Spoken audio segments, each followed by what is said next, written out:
Okay, get the game loading and head right in.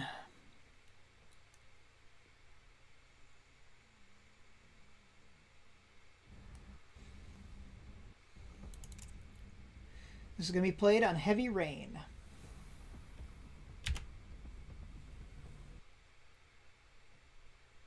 Just switch scenes directly into it as our game loads.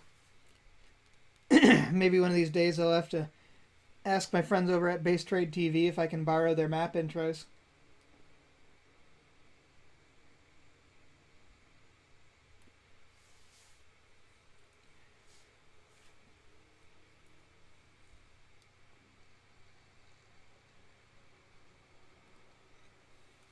So this is our proper silver game this week between StraTk Gaming and Lucky 13. Up to this point, they are in fact tied 2-2. The Mighty L and Joe AKC taking the first two games for the Lucky 13, but Sauce and Ping Pei taking the next two games for StraTk. So, spawning down here in the lower right, we have Lucky 13's Allesandro playing as our red.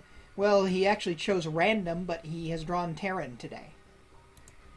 And so we're going to have a TVT. As our other player spawning in the upper left is StraTk's Landot, playing as our teal Terran.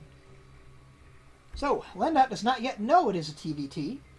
The fun of random. Allesandro not in fact announcing his race like some random players are wont to do.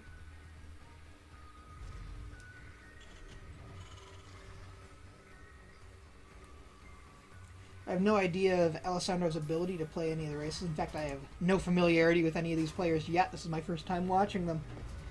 But over the next weeks, I'll probably continue to watch a lot of these players and get a feel for them.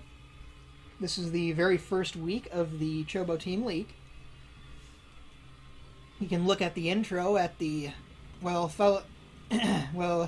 at the title and type that into your browser, choboteamleague.enjin.com. for more information on the Chobo Team League. The short version is, it is a league for players of diamond and below levels with various levels in every competition. So every week there is a bronze/silver game, a silver game, 3 gold league games, 1 platinum game, 1 diamond game, and a diamond ace match. The ace match is a best of 3, every other game is a best of 1. So far, what we have out is, well, pretty identical builds, except that Landot is taking an early gas, so he is likely going to do a Reaper expand, whereas Allesandro is going pure mineral so far.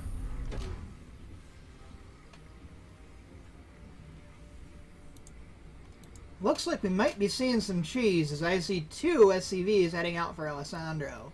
1 SCV, that's probably a scout. 2 SCVs, probably cheese. So, we'll see what we can see. What kind of cheese we got coming out today? Gouda, cheddar, mozzarella, parmesan.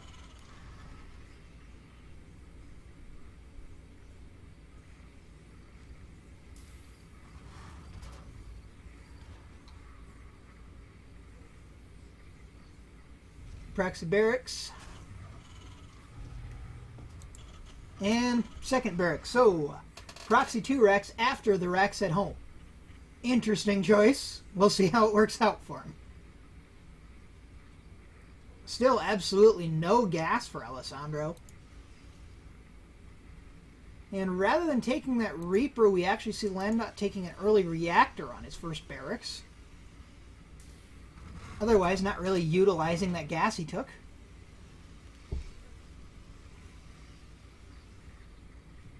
Interesting choice, but do remember, these are Silver League players, so their strategies are not necessarily as refined as pro games you may have watched.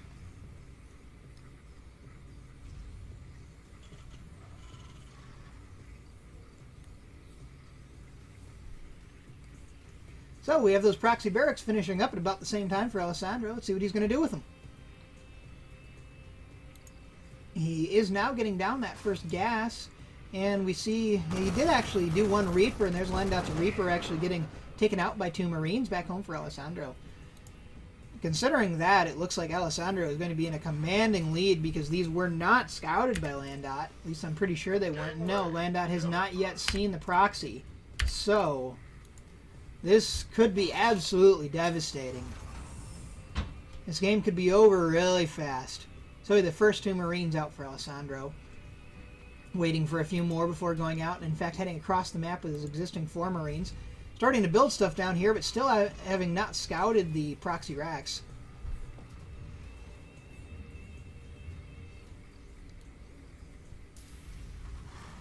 He is getting a good number of Marines out, though. That reactor really doing work, getting out another barracks. In fact, 2 more barracks. So both players going to have 3 barracks, but Allesandro going to be a little bit behind in his timing. However, Allesandro is starting to move forward with these Marines. However, Landot has too many Marines.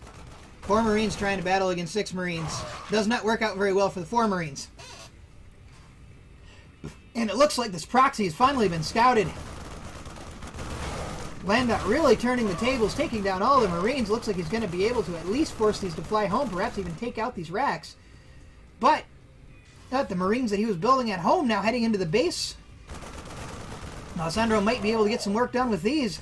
And with Landot's Marines choosing to chase them rather than take down these racks are able to continue to produce more Marines. And losing all of his Marines. This is a pretty tight game, folks. SCV is now being pulled to try to deal with Allesandro's overwhelming number of Marines.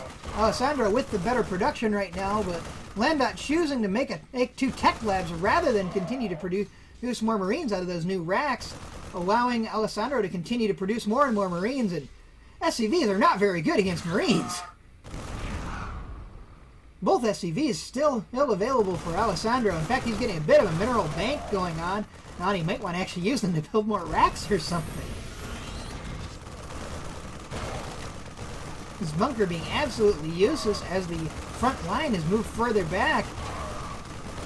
And ozing off and trying to defend the ramp, not all that useful when Allesandro is using Marines and not something that's a melee unit because, well, there aren't really melee units for Terran. So, these SCVs, however, doing a pretty good job taking down some Marines, getting to just the right place and helping screen for his own Marines. But this is a really close game, folks. Pretty good play out of both players, even if it started with cheese. Looks like Landot has finally gotten a bit of the upper hand. Allesandro simply not spending all of his minerals effectively, up to 700 mineral bank. We see that a lot in Silver League games, and that's going to cost him, as he just doesn't have enough Marines or enough anything to deal with Landot here. Really should have built some more racks, but he just didn't do it, and because of that, Allesandro actually GG's out. Now, he probably still had a pretty significant chance. He wasn't behind that far, but with his proxy having failed, he just decides to GG out rather than try to play it out. Landot taking another game for StraTk, bringing StraTk up to 3-2 after having dropped the first 2 sets.